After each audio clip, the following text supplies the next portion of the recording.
Welcome to my channel Deepali eatings and creativity. তোমরা সবাই কেমন আছো? নিশ্চয়ই খুব খুব ভালো আছো। কিন্তু প্রচণ্ড ঝড় বৃষ্টি শুরু হয়ে গেছে। আর আমরা তো জানো কন্টাইতে থাকি, মানে কাঁথিতে, তো এটা উপকূলবর্তী এলাকাই বলা যায়। তো আমাদের তো আরও বেশি ভয়ের ব্যাপার, কেননা বুঝতেই পারছো এদিকেই নাকি বেশি ঝড় বৃষ্টিটা হবে। তো কিছু করার নেই, প্রকৃতির নিয়মে তো ঝড় বৃষ্টি হবেই, সেটার জন্য তো আর ভয় করলে হবে না। তো ভগবান সহায় আছেন, ভগবানকেই ডাকছি যেন আমাদেরও কোনো ক্ষতি না হয়, বা যারা ধরো আমরা নয় পাকা বাড়িতে আছি, যারা ধরো এমনি মাটির বাড়ি বা এমনি ছিটাবাড়া বাড়িতে আছে, তাদেরও যেন কিছু না হয়, যেন কমের উপর দিয়েই হয়ে যায়, যাতে সবাই রক্ষা পেয়ে যায়, এটাই আমি কামনা করছি। তো দেখো আবার সেই রান্নাঘরে চলে এসেছি একটা রেসিপি নিয়ে। তো রেসিপিটা তোমাদের সঙ্গে আমি শেয়ার করব, তাই চলে এলাম। তো এই সময় বলে রাখি যে পুরনো বন্ধুদের অসংখ্য ধন্যবাদ, তোমরা আমার সঙ্গে আছো, তোমরা এইভাবেই আমার সঙ্গে থেকো। আর অবশ্যই দেখার আগে একটা ছোট্ট লাইক দিয়ে আর একটা ছোট্ট মিষ্টি কমেন্ট করো, আর বন্ধুদের সঙ্গে শেয়ার করো, যাতে আমি আরেকটু এগিয়ে যেতে পারি। আমি অনেক দিন থেকেই ভিডিও শুরু করেছি, কিন্তু এগাতে পারছি না, ওটাই কষ্ট লাগছে। তো যাই হোক, আর নতুন বন্ধুদের বলছি, যারা আমার চ্যানেলটা ভিজিট করতে আসছো তারা আমার চ্যানেলটাকে সাবস্ক্রাইব করে থেকে যাও, বেল আইকনটা অবশ্যই ক্লিক করে দিও, যাতে আমার ভিডিওগুলো দেওয়ার সঙ্গে তার নোটিফিকেশান তোমাদের কাছে চলে যায়। তোমরা সবাই আমার সঙ্গে থেকো, আমিও তোমাদের সঙ্গে আছি। আর বাইরে বৃষ্টি পড়ছে, তাই বৃষ্টির আওয়াজ হয়তো শুনতে পাবে, বুঝতে পারছি না, হয়তো শুনতে পাচ্ছ। তো যাই হোক, তো চলো তাহলে আমি এখন রান্নায় চলে যাই, আর বেশি কথা বাড়াচ্ছি না, চলো। তো দেখো বন্ধুরা, এই যে তোমাদের দাদাভাই এই যে বাটা মাছ এনেছে আজকে। আর এখানে যেহেতু সমুদ্রে নৌকা আজ কয়েকদিন হলো বন্ধ করে দেওয়া হয়েছে, যেন মাছ ঠিক মতো পাওয়া যায়নি, তো ঝড় বৃষ্টি হচ্ছে, তাই এই বাটা মাছই এনেছে। এটা আমার পোষ্যও খাবে আর আমরাও খাবো। তো এই ধরনের বাটা মাছগুলো এনেছে। তো এই বাটা মাছ দিয়ে আমি একটা রেসিপি বানাবো। অনেক দিন হয়ে গেল বাটা মাছ আনা হয় না, রেসিপি বানানো হয় না। তো আজকে এই বাটা মাছটা দিয়ে একটা রেসিপি বানাবো, তাই ভাবলাম আমি বন্ধুদের সঙ্গে একটু শেয়ার করে নিই। তো চলো তাহলে আমি রান্নাটা শুরু করে দিচ্ছি, তোমরা আমার সঙ্গে থাকো, কেউ কিন্তু স্কিপ করে দেখো না, পুরোটাই কিন্তু দেখো। আর অবশ্যই কিন্তু মানে পুরোটা দেখো, কিন্তু স্কিপ করো না। তো চলো। আর এই যে দেখো বাইরেরটা দেখিয়ে দিচ্ছি কীভাবে অন্ধকার হয়ে গেছে। তো আমি ফ্ল্যাশ দিয়ে দেখাচ্ছি, তাই হয়তো একটু আলো দেখতে পাচ্ছ, দাঁড়াও। বাইরটা এই যে জানলাতে দেখা যাচ্ছে কেমন অন্ধকার হয়ে গেছে, মেঘ দেখেছো কেমন মেঘ। আর এই যে ঝড়টা এরকম হালকা হালকা বাতাস দিচ্ছে, কিন্তু বৃষ্টিটা পড়ছে, তো এই পরপর আসবে জোরে।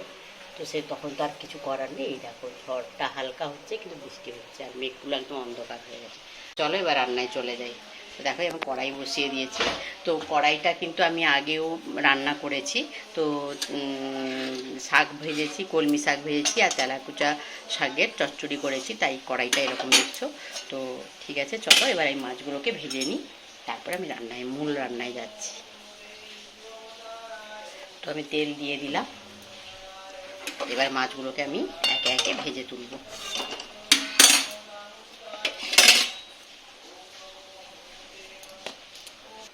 তো দেখো আমি একটু তেলে একটু হলুদও দিয়ে দিলাম, কেননা যাতে না ছিটকে আসে। তো ওই দিন তো দেখেছিলাম আমি কীরকম, যারা আমার পুরোনো ভিডিও দেখেছো তারা তো জানো ওই দিন কীভাবে ছিটকে আমার গোটা মুখ গলা টলা সব একদম পুড়ে গেছিলো, তাই ভয়ে আমি এখন এইভাবেই করি। তো দেখো তেল গরম হয়ে গেছে, এবার আস্তে আস্তে এই মাছগুলো ভেজে নেব। মাছগুলো খুব একটা ছোটো নয়, কিন্তু বড়োই আছে, আর বাটা মাছটা একটু বেশি বড়ো হয়ও না, হয়তো আর একটুখানি বড়ো হয়। খুন্তিটা পড়ে গেল, শব্দটা এমন হলো। দেখো মাছগুলো আমি আস্তে আস্তে ভেজে নিই, মাছগুলো ভেজে আবার আসছি, তোমরা কিন্তু সঙ্গে থেকেও কেউ কোথাও যেও না। তো দেখো বন্ধুরা, একবার তো ভাজা হয়ে গেছে, তো আবার এই যে ভাজছি। তো এই মাছগুলো একটু বড়োই আছে, আমার যে মানে কাজ যে সাহায্য করে দেয়, ওই মাছগুলো বেছে দিয়েছে। তো ও বলেছে এই মাছগুলোকে দুটো করে পোড়া দেবে। তো আমি বললাম না, এরকম ধোসা দেখতেই বেশি ভালো লাগছে। তো তাই আমি বললাম যে না থাক, এভাবেই থাক, আমি এভাবেই রান্না করবো। তো তার ফলে খেতে আমি একটু ভাজতে অসুবিধে হচ্ছে। তো দেখো এই যে ভেজেছি, মানে উল্টানোর সময় একটু অসুবিধে হচ্ছে আর কি, মানে বড়ো তো। তো যাই হোক, দেখো এই মাছটা একটুখানি সমস্যা করেছে, নাহলে কিন্তু এই তিনটে আমার খুব সুন্দরভাবে ভাজা হয়ে গেছে। তো একটু সাবধানে মানে উল্টাতে হচ্ছে আর কি মাছটাকে। তো যাই হোক, তারপর যে ভেজে নিই, আর অনেকগুলো মাছ আছে, দুবেলা হয়ে যাবে। তো এই বেলা আমি রান্নাটা করব, আর ওই বেলার জন্য ভাজাই রেখে দেবো, কেননা ভাজাই খাওয়া হবে ওবেলা তরকারিটা রাখবো না। তো দেখো এই যে মাছটা ভেজে নিয়ে আবার আসছি। মাছগুলো দেখি তো কত বড়ো, কত সুন্দর লাগছে না, সাইজ করে দিতে। ঠিক আছে, সঙ্গে থাকো। তাহলে একটু উপরের দিকে তোল, এটা বাড়িটা দেখা যাচ্ছে না। রান্নাটা করতে হলে এই দিকে নিয়ে যায়। হ্যাঁ, রান্নাটা করতে গেলে একটা মানে মশলা তৈরি করে নিতে হয়, তো সেই মশলাটাই আমি তোমাদেরকে দেখাচ্ছি। প্রথমে একটু জল নিয়ে নিলাম। দেখেছো এখানে এই যে এই তেঁতুল, এটা তেঁতুল দিয়ে দিলাম একটু, তেঁতুল দিয়ে দিলাম। এর সঙ্গে যেগুলো আমি অ্যাড করবো সেগুলো দেখতে থাকো। তো এখানে দেখো সর্ষে বাটা আছে, সর্ষে, কাঁচা লঙ্কা আর একটু হালকা পোস্ত, অল্প পোস্ত বাটা আছে, আর পেঁয়াজও আছে দু এক, একটু অল্প করে। তো এটাও আমি এখানে এর মধ্যে দিয়ে দেবো, পুরোটাই দিয়ে দেবো।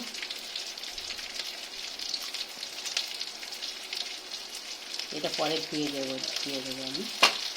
তো আর এখানে যেটা মিশাবো তোমরা দেখতে থাকো। এই যে আদা আমি একটু মানে ইয়ে করে রেখেছি, ওটা একটু ক্যাপারে ঘষে রাখা হয়েছে, তো বেশি দেবো না, কেননা তোমাদের দাদা ভাই আবার আদার গন্ধ পছন্দ করে না। এটা একটু আদা দিলে ভালো হয়, যেহেতু আদাটা পছন্দ করেন তাই আমাকে একটু অল্পই দিতে হবে। তো আদাটাও আমি এখানে দিয়ে দিলাম,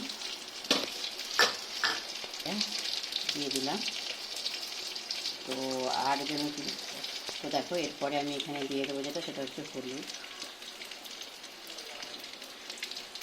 দিয়ে দিলাম। আর দিয়ে দেবো এইটা আমি একটু বানিয়ে রাখলাম, এই মশলাটা যেহেতু বানিয়ে রাখলাম তো তোমাদের সঙ্গে শেয়ার করলাম। তারপর আমি এটা রান্নায় চলে যাচ্ছি, তোমরা দেখতে থাকো, সঙ্গে থাকো। তো দেখো বন্ধুরা, আমি মেন রান্নায় এবার এসে গেছি। তো রান্নাটা এবার আমি শুরু করব। তো আমি এটা মাছ ভাজার তেলটা, তার সঙ্গে আর একটু তেল অ্যাড করব। এখানে আমি দেব 5 ফোড়ন,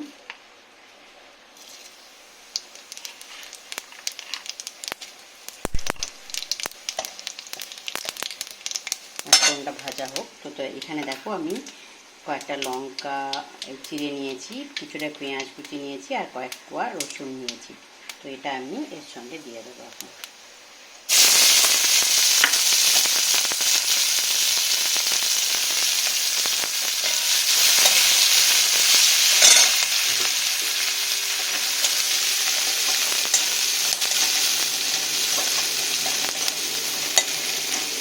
আর যেহেতু আমি নুনটা এইটার সঙ্গে মাখিয়ে রেখেছি, তাই নুন এখন আর এটাতে দেবো না। পেঁয়াজটাকে ভেজে নিচ্ছি একটু আমি। তো পেঁয়াজটাও খুব বেশি ভাজবো না, একটু হালকা করে ভাজবো।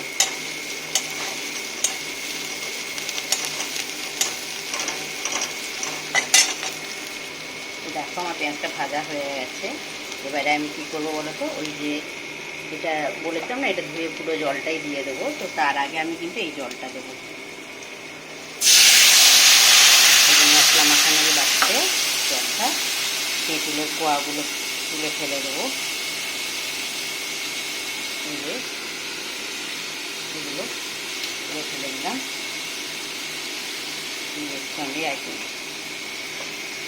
এই জলটাও মিশিয়ে দেবো।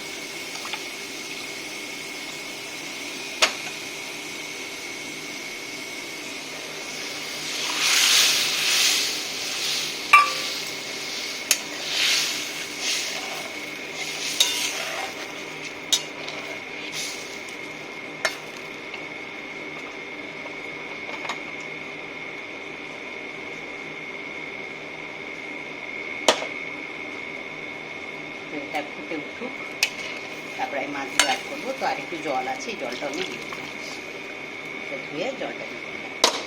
এটা ফুটে যায়, ফুটে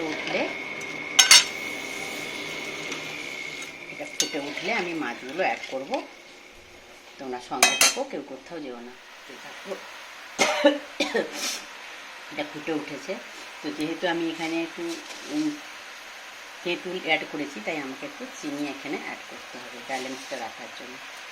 আমি একটু চিনি অ্যাড করে দিলাম, দিয়ে এবার আমি মাছগুলো একে একে দিয়ে দেবো।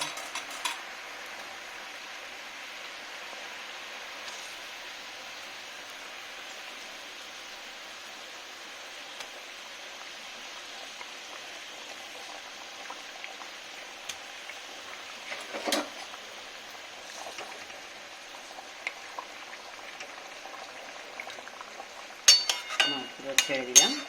তো এটা আমি ঢাকা চাপা দেবো না, এটা এমনি যেহেতু কোনো সবজি তো দেওয়া নেই, শুধু মাছটাই দেওয়া আছে, আর জুসটাও পরিমাণ মতোই আছে, তাই আমি একটু ঢাকা চাপা দেবো না, এরকমই থাকবে। তো এখানে আমি একটু কাঁচা সরষের তেল ছড়িয়ে দেবো।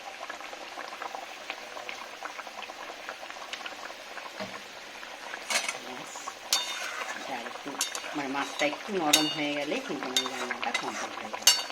তো তোমরা কিন্তু সঙ্গে থেকো আর দেখতে থাকো। তো দেখো বন্ধুরা, আমার রান্নাটা প্রায় হয়ে এসছে। এবার আমি গ্যাসটা অফ করে দেবো। অফ করে দিলাম। তো দেখো রান্নাটা আমার এইভাবে এসছে।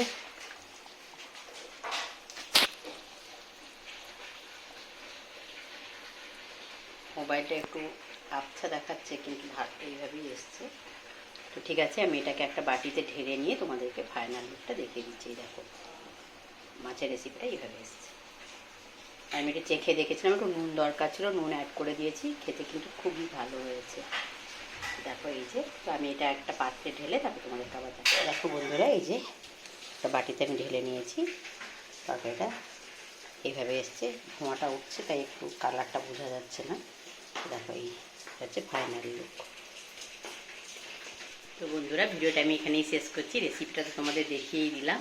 তো আমি একটু চেখে দেখেছিলাম, খুবই ভালো হয়েছে। কিন্তু খাওয়ার সময় তো আর আসবো না, তাই এখানেই তোমাদেরকে বাই করে দেবো। তোমরা কিন্তু এইভাবে রান্না করে খেয়ে দেখো, ভালোই লাগে খুব।